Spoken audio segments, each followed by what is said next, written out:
Hi guys, I'm Karunya Rao and in Ideas for Profit today, we slice and dice the life insurance space to tell you which stock from this sector offers the best risk reward. The earnings of leading listed private insurers HDFC Life, ICICI Prudential and SBI Life in the first quarter of FY22 were dented by the second wave of COVID-19. Private insurers saw a surge in the number of death claims reflecting the severity of the COVID second wave and higher fatality rate. While the profitability and embedded value of life insurers was adversely impacted in Q1 due to mortality claims, we remain positive on the life insurance sector as the significant underpenetration and favorable demographics will continue to drive growth in the coming years. The long-term growth story of life insurance business is widely known, but we are more enthused by the changing product mix.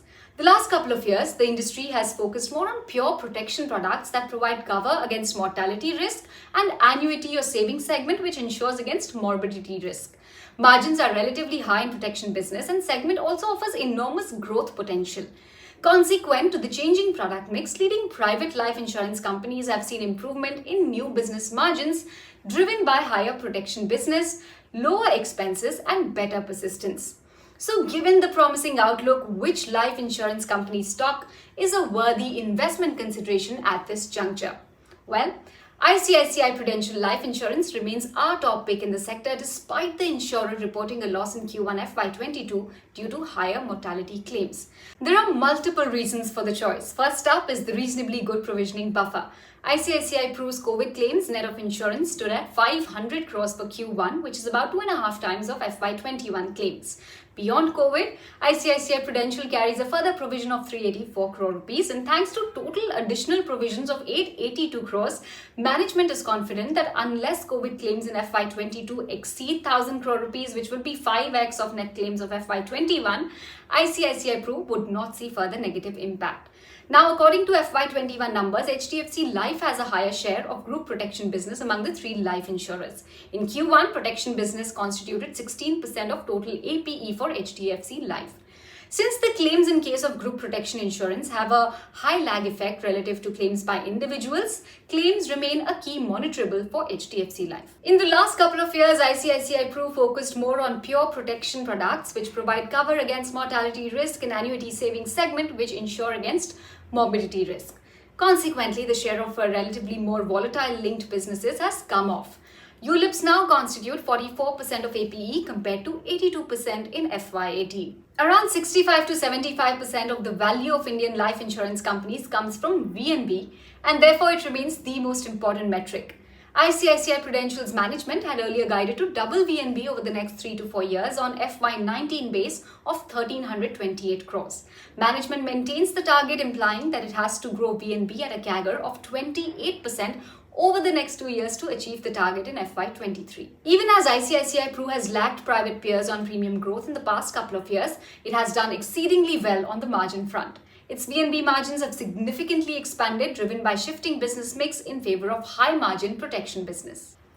Meanwhile, SBI Life leads on operating efficiency with the lowest cost structure compared to peers. SBI Life's total cost ratio at 10.5% of gross written premium in Q1 FY22. While ICICI Pru's overall cost to premium stood highest at 20%, cost to premium for savings business was much less at 11.9%. The cost to grow the protection business is high and weighs on the overall cost ratio. Going forward, there's scope of further margin expansion in case of ICICI Pru as new business strain declines, improving the cost ratio. While COVID-19 is a speed breaker, it doesn't derail the structural growth story of the insurance sector. About a fourth of household financial savings flow into investment plans offered by life insurance companies, which will only continue to increase, supported by financialization of savings. ICICI Prudential is well on track to transition from a capital markets player to a diversified franchisee by growing protection business, moving into new products and customer segments, enhancing distribution capabilities, and increasing granularity in its traditional saving business. The stock, if you look at it, is currently trading at 3.2 times trailing price to embedded book, a significant discount to HDFC Life, which is trading at more than 5 times trailing price to embedded book. Despite the sharp rally in the last 6 months, ICICI Pru ranks at the top in relative benchmarking. With improving business, we expect the valuation discount to HDFC Life to narrow down further over the long term, offering upside to the current stock price. SBI Life stacks up after ICICI Pru on relative ranking. It is well positioned for growth in the insurance space given the best-in-class distribution network of its parent SBI, lowest cost ratios and improving product mix. It also benefits from the SBI brand, which typically has a higher trust factor associated to it due to government ownership. More importantly, SBI Life's reasonable valuation offers upside as it steadily continues to gain market share and improve return ratios. Given HDFC Life's strong return ratios and profitability levers, the premium will sustain. While the stock is a long-term compounder, the rich valuations limit the significant stock price upside over the near term.